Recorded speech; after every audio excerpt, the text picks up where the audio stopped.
Hello दोस्तों, स्वागत है आपका मेरे YouTube channel maths with Kulvinder में। आज हम क्लास 12 एनसीईआरटी का जो हमारा चैप्टर नंबर 2 है उसको स्टार्ट करने जा रहे हैं, जिस चैप्टर का नाम है हमारा इनवर्स ट्रिग्नोमेट्री फंक्शन।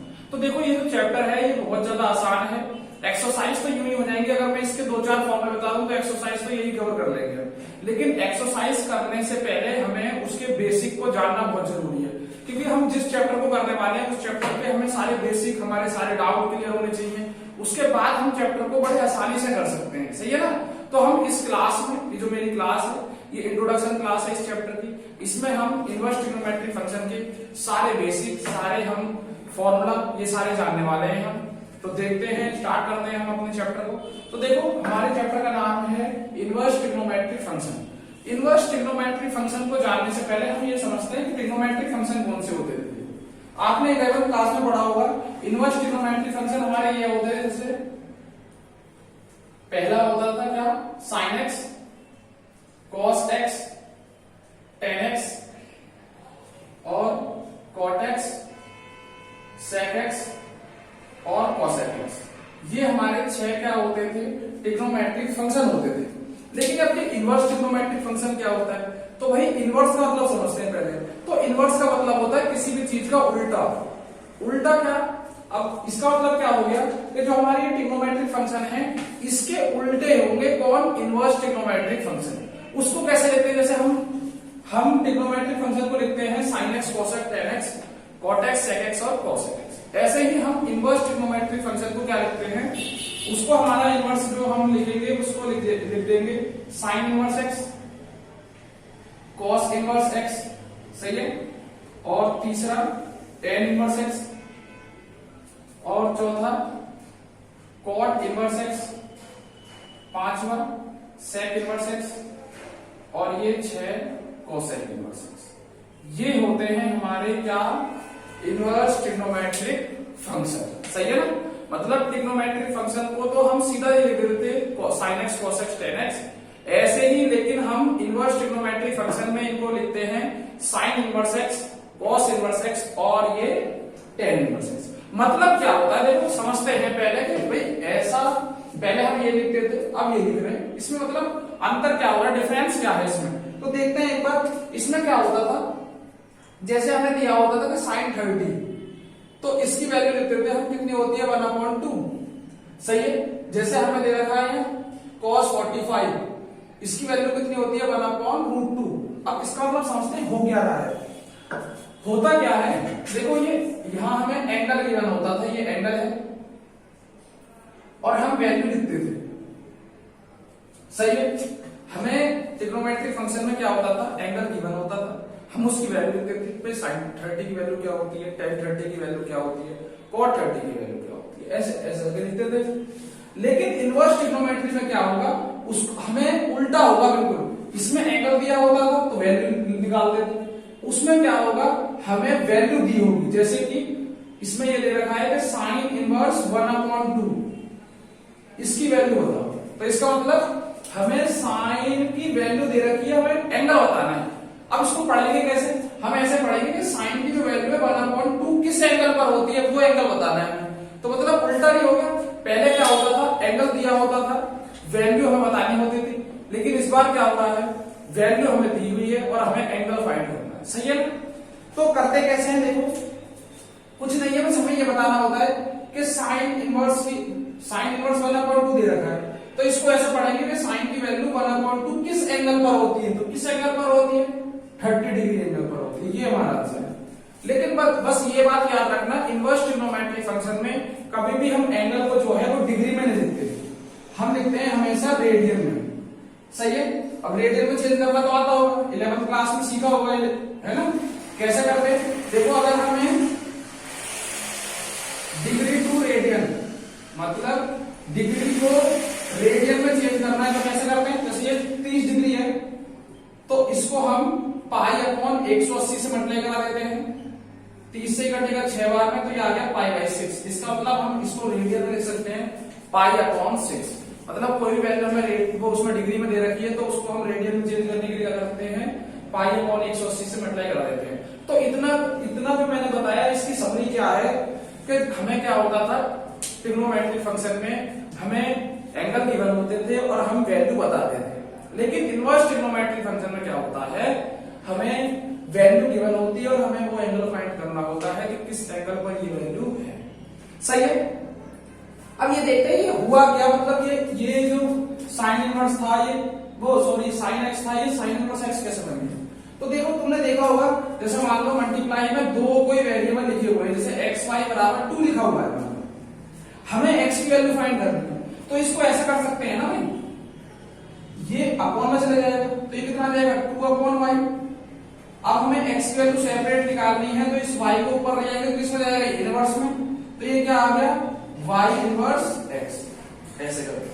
तो इसका मतलब हमने y को उधर भेजा तो किसमें गया, इनवर्स में। ऐसे ही क्या होता था, जैसे मान लो हमें साइन x दिया होता था पहले ट्रिग्नोमेट्रिक फंक्शन में, मान लो मैंने ये y के बराबर मान लिया, अब मुझे x की वैल्यू निकालनी है, x की वैल्यू निकालनी है, तो मैं क्या करूंगा, जैसे यहाँ वेरिएबल को हम नीचे ले गए थे तो ऐसे ही साइन को नीचे ले जाएंगे, तो क्या हो जाएगा 1/sin और ये y।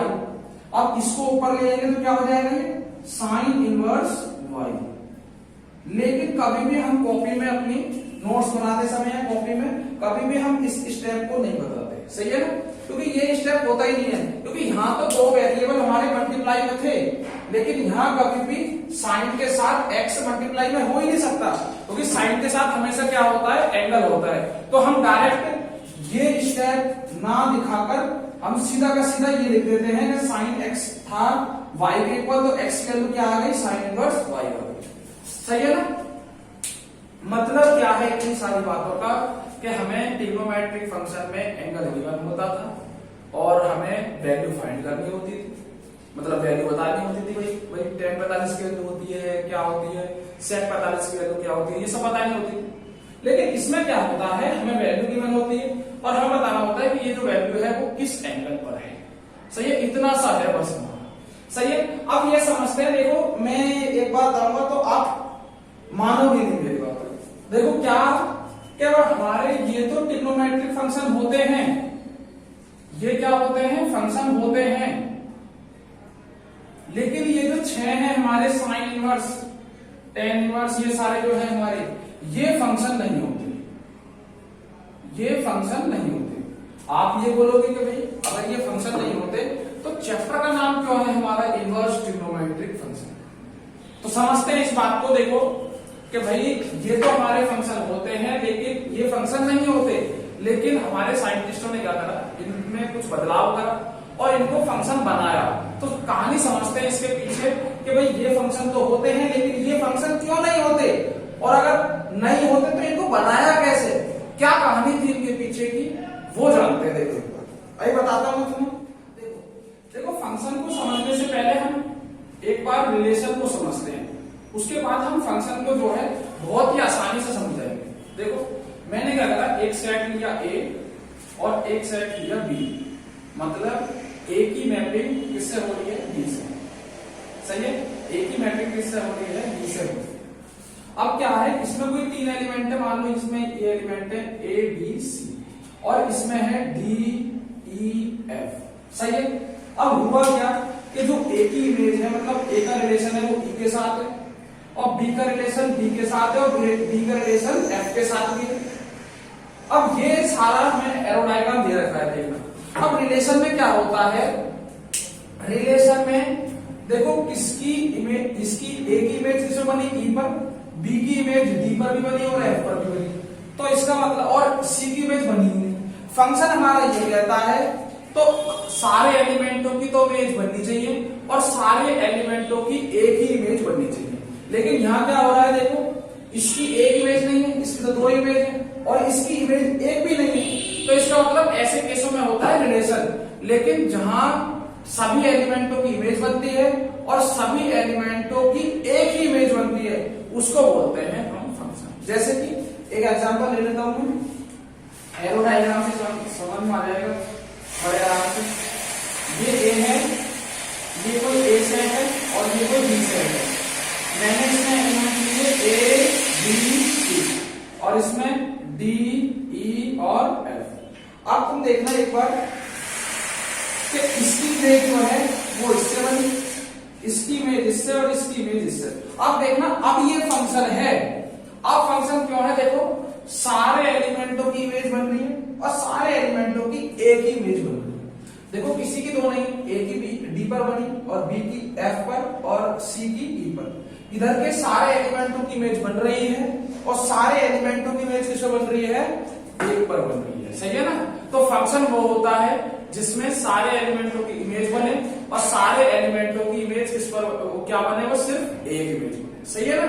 अब समझते हैं कि भाई हमारे ट्रिग्नोमेट्रिक फंक्शन तो फंक्शन होते हैं, लेकिन इनवर्स ट्रिग्नोमेट्रिक फंक्शन हमारे फंक्शन क्यों नहीं है। भाई हमारे जो ट्रिग्नोमेट्रिक फंक्शन है वो तो फंक्शन होते हैं, लेकिन इनवर्स ट्रिग्नोमेट्रिक जो है वो हमारे फंक्शन नहीं होते। उनको मतलब फंक्शन बनाना पड़ता है, और बनाया था उन्होंने तो कैसे बनाया देखते हैं एक बार। देखो आपने पढ़ा होगा कि भाई मान लो एक ये सेट है और एक ये सेट है, इसकी मैपिंग इधर की साइड हो रही है, तो मैं एक ट्रिग्नोमेट्रिक फंक्शन ले लेता हूं sin x। तो आपने दो चीज पढ़ी होगी, डोमेन और रेंज। एक बार बता देता हूं एक बार फिर।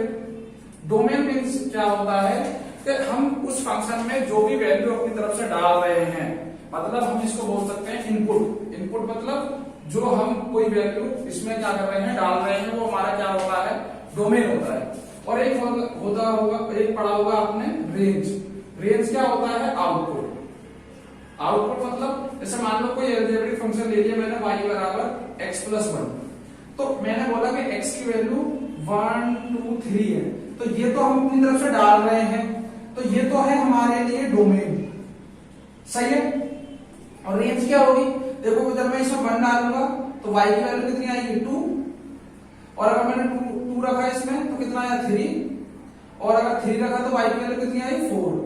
और अब ये जो 2 3 4 है ये हमारे लिए बन जाएगा क्या, रेंज, सही है ना। तो रेंज और डोमेन समझ में आ गया। डोमेन मतलब होता है जो हम अपनी तरफ से वैल्यू रख रहे हैं, डाल रहे हैं, और जो हमारा रेंज होता है वो रेंज होता है, वो आउटपुट होता है जो निकल के आएगा, सही है ना। तो सुनना एक बार, देखो sin x की अगर हम बात करें तो इसमें हम एंगल ही तो रखेंगे, वैल्यू निकल के आएगी इसके बाद में। तो एंगल हम क्या रख सकते हैं, देखो पहले तो 0 रख सकते हैं, sin 0 की वैल्यू 0 होती है। हम sin की वैल्यू देखो 0 से लेकर पाई, फिर ऐसे करके 2 पाई ऐसा रख सकते हैं, कहां तक, इंफिनिटी तक। माइनस में भी रख सकते हैं ऐसे करके माइनस पाई, ऐसी करके -2 पाई, सही है ना। और कहां तक, माइनस इंफिनिटी तक, सही है।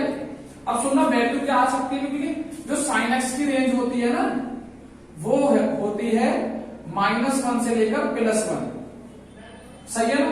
तो हमारी इसमें वैल्यू निकल के आ सकती है 1, वो 0 1, फिर ऐसे कहां तक, प्लस इंफिनिटी तक, ऐसे ही -1 और कहां तक, माइनस इंफिनिटी तक। लेकिन वैल्यू निकल कर आएगी कहां से लेकर, -1 से लेकर 1 के बीच में। देख लो कोई सी वैल्यू डालकर, देखो sin 0 की अगर हम वैल्यू डालें तो sin 0 की वैल्यू कितनी होती है, 0, सही है।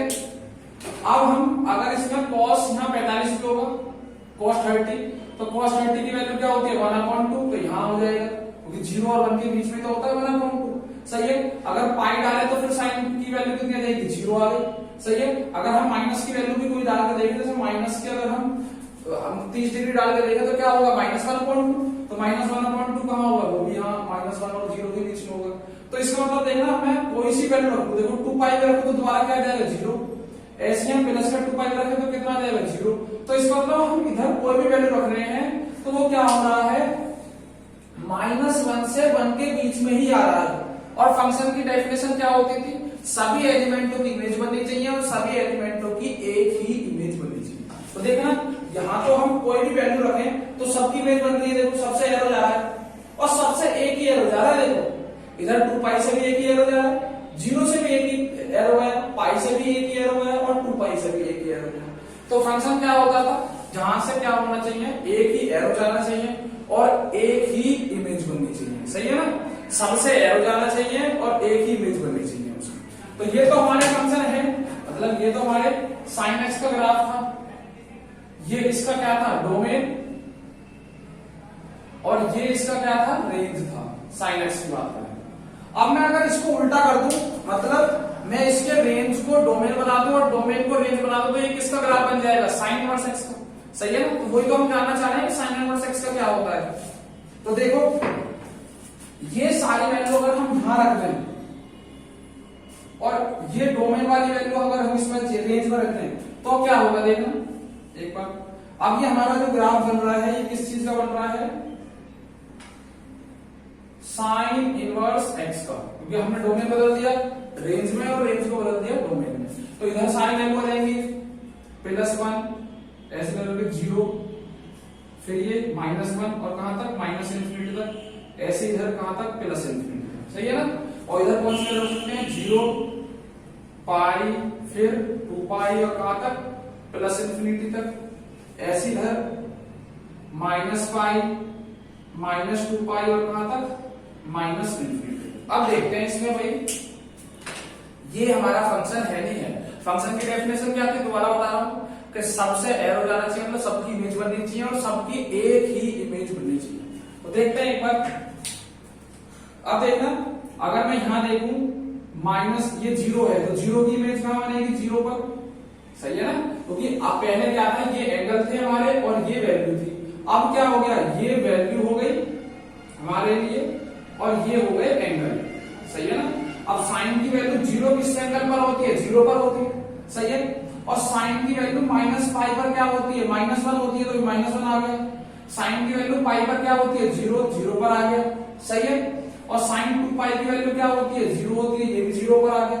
अब तुम देखना यहाँ क्या हो रहा है 0 की तो 3 इमेज बन गई और -1 के बाद इमेज बनेगी और इधर +1 के बाद भी इमेज नहीं बनेगी। तो इसका मतलब देखो यहाँ तो कोई तो ऐसा एलिमेंट है जिसकी इमेज एक से ज्यादा हो रही है और कुछ ऐसे भी एलिमेंट है जिनकी इमेज ही नहीं बन रही। और फंक्शन क्या कहता है, फंक्शन ये कहता है कि सबकी इमेज बननी चाहिए और सबकी एक ही इमेज बननी चाहिए। तो ये तो हमारा गलत हो रहा है, तो ये तो हमारा फंक्शन नहीं है। तो उन्होंने क्या करा, उन्होंने उसकी रेंज जो है वो डिसाइड कर दी, रेंज और डोमेन उसका डिसाइड कर दिया, तब वो फंक्शन बन गया। कैसे देखो, उसने ये बोला कि आप जो है वैल्यू जो है 1 से लेकर -1 के बीच में रख लो और इधर जो हमारा एंगल है वो पाई से लेकर पाई तक रख लो, सही है ना, -π/2 तक, π/2 तक रख लो। तो हमारा क्या होगा, ये जो हमारा जो फंक्शन है ये सेटिस्फाई हो जाएगा। क्यों सेटिस्फाई हो जाएगा देखना एक बार। ये पाई नहीं है π/2 है, यहाँ भी π/2 है यहाँ भी π/2। देखो अगर हम 1 और -1 के बीच में कोई भी एलिमेंट रखें तो उससे हमारे एरो चली जाएगी। देखो क्योंकि अब मैं इनको अगर मैं हटा दूं, अब मैंने इसकी रेंज को और डोमेन को डिसाइड कर दिया कि भाई हमारा -1 से लेकर +-1 के बीच में रख दिया गया। तो 0 रखेंगे तो किसकी वैल्यू होती है 0 की होती है, सही है। 1 किसकी वैल्यू होती है π/2 की वैल्यू होती है 1। -1 किसकी वैल्यू होती है -π/2 की वैल्यू होती है। ऐसे इसके बीच में कहीं 30 डिग्री एंगल होगा, उसकी वैल्यू क्या होगी 1/2 होगी। अब देखना अब सबसे एक ही एरो जा रहा है और सभी एलिमेंटों से जा रहा है। तो अब क्या हो गया, ये अब जो है ये फंक्शन हो गया हमारा साइन इनवर्स एक्स। पहले फंक्शन नहीं था, क्योंकि पहले क्या था किसी एलिमेंट से तो बहुत सारी इमेज जा रही थी और किसी एलिमेंट से इमेज ही नहीं जा रही थी बिल्कुल। लेकिन अब क्या हो रहा है, सभी एलिमेंटों से इमेज हमारी बन रही है और सभी एलिमेंटों से एक ही इमेज बन रही है, सही है। तो ये फंडा समझ में आ गया कि हमारा ट्रिग्नोमेट्रिक फंक्शन तो फंक्शन होता था, लेकिन साइन इनवर्स हमारा फंक्शन, वो जो हमारा इनवर्स ट्रिग्नोमेट्रिक फंक्शन है वो फंक्शन नहीं होते हैं, लेकिन उनको क्या करा, थोड़ा उनकी रेंज को मतलब कि थोड़ा डिसाइड कर दिया, तो वो क्या बन गए उसके बाद फंक्शन बन गए, है ना। अब देखते हैं इनके फॉर्मूलों की बात करते हैं कि इस एक्सरसाइज में हमारे 2.1 जो है कौन कौन से फॉर्मूले यूज होने वाले हैं उसकी बात करने वाले हैं। देखते हैं एक बार, जो हमारी एक्सरसाइज 2.1 है उसमें जो फॉर्मूले यूज होने वाले हैं तो उसके बारे में डिस्कस कर लेते हैं। तो देखो इस चैप्टर में सबसे पहले फॉर्मूला की अगर बात आए तो सबसे पहले हमें इनकी रेंज को याद करना है, मतलब इनके रेंज को हमें पढ़ना है कि इनकी रेंज क्या क्या होती है, ये हमें पता होना चाहिए। तो सबसे पहले जो हमारे फॉर्मूले बनेंगे वो इनकी रेंज के लिए बनेंगे, सही है ना। तो मैं करता हूं, देखो एक तो हम पहले पढ़ने वाले हैं किसकी रेंज, साइन इनवर्स एक्स की, दूसरा कोसेक इनवर्स एक्स, तीसरा टेन इनवर्स एक्स, चौथा कॉस इनवर्स एक्स, पांचवा सेक इनवर्स एक्स और छठा कॉट इनवर्स एक्स। तो अब आप ये बोलोगे कि जो हमारा ट्रिग्नोमेट्रिक फंक्शन का जो वो सीक्वेंस होता है वो ये होता है साइन कॉस टेन कॉट फिर सेक कोसेक होता है। लेकिन आपने क्या करा, तीन को अलग लिख लिया, इनको और इनको अलग लिख लिया। तो देखो मैं क्यों लिख रहा हूं उनको ऐसा, क्योंकि इनके जो फॉर्मूले होते हैं तो इनके इस चैप्टर में जो सारे फॉर्मूले मिलेंगे जो एक जैसे होते हैं और इन तीनों के जो हमारे फॉर्मूले हैं वो एक जैसे होते हैं। तो इसको याद करने में ना बहुत आसानी होगी। तो देखो कैसे करने वाले हैं, साइन इनवर्स एक्स की जो हमारी रेंज होती है ना वो होती है -π/2 से लेकर +π/2 और वो भी क्लोज इंटरवल में, क्योंकि इसकी वैल्यू हम इस पर भी निकाल सकते हैं, इस पर भी निकाल सकते हैं और इनके बीच में जितने एंगल है उन पर भी निकाल सकते हैं। सही है ना। कोसेक इनवर्स एक्स बिल्कुल यही रेंज होती है इसकी भी, बस थोड़ा सा अलग है। इसकी रेंज भी यही होती है -π/2 से लेकर +π/2, लेकिन हम जीरो को इंक्लूड नहीं करेंगे, जीरो को बाहर निकालते हैं। क्योंकि देखो कोसेक इनवर्स जीरो की वैल्यू जो होती है वो क्या होती है हमारी, इनफाइनाइट होती है। क्योंकि कोसेक जीरो कहां होता है, इनफाइनाइट पर होता है। सही है ना। तो हम इसको इंक्लूड नहीं करेंगे, जीरो को बाहर निकाल देंगे। सही है ना। और tan इनवर्स x की जो वैल्यू होती है वो होती है -π/2 से +π/2 और ओपन इंटरवल में। ओपन इंटरवल का मतलब हम इसके कोने वाली वैल्यू को इंक्लूड नहीं करेंगे, बीच के जो एंगल है उस पर वैल्यू निकाल सकते हैं। क्योंकि भाई tan π/2 की जो वैल्यू होती है वो इंफिनिटी होती है, तो वो भी हमारी वो नोटिफाई हो जाएगी, तो उसको भी हम शामिल नहीं कर पाएंगे। सही है ना। देखो cos इनवर्स x की जो रेंज होती है वो होती है 0 to π, 0 to π और वो भी क्लोज इंटरवल, मतलब हम कोने के वैल्यू भी निकाल सकते हैं और बीच की।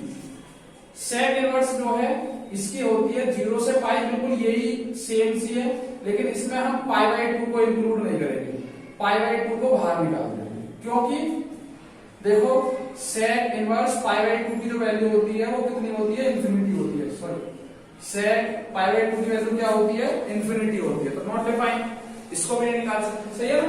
और कॉट इनवर्स एक्स की जो हमारी रेंज होती है वो होती है 0 to π, लेकिन ओपन इंटरवल में। सही है ना। तो मैं बोल रहा था देखो इनके तीन रेंज और इनकी तीन रेंज क्या है, आपस में सेम सी है। देखो इसकी बिल्कुल सेम सी है और इनकी आपस में सेम सी है, इसलिए मैंने इनको एक साथ लिखा था और इनको एक साथ लिखा था। सही है ना। अब आगे फॉर्मूले की बात कर लेते हैं। तो देखो आपने ये 6 फॉर्मूले पढ़े होंगे कि साइन इनवर्स -x और कॉस इनवर्स -x और tan इनवर्स -x और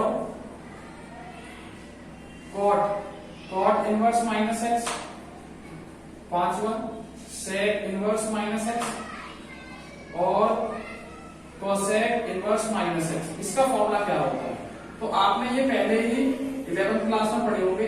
इनके जो फॉर्मूले होते हैं देखो हर किसी में जो ये माइनस है, माइनस का एक्स है ना, तो ये जो माइनस है बाहर आ जाता है, लेकिन सिर्फ कॉस और सेक को छोड़कर, कॉस और सेक को छोड़कर सब में माइनस क्या आ जाता है, बाहर आ जाता है। जैसे कि इसकी बात करूं तो यह जाएगा माइनस का इनवर्स की बात नहीं कर रहे अभी हम, तो ये इनवर्स हटा दो।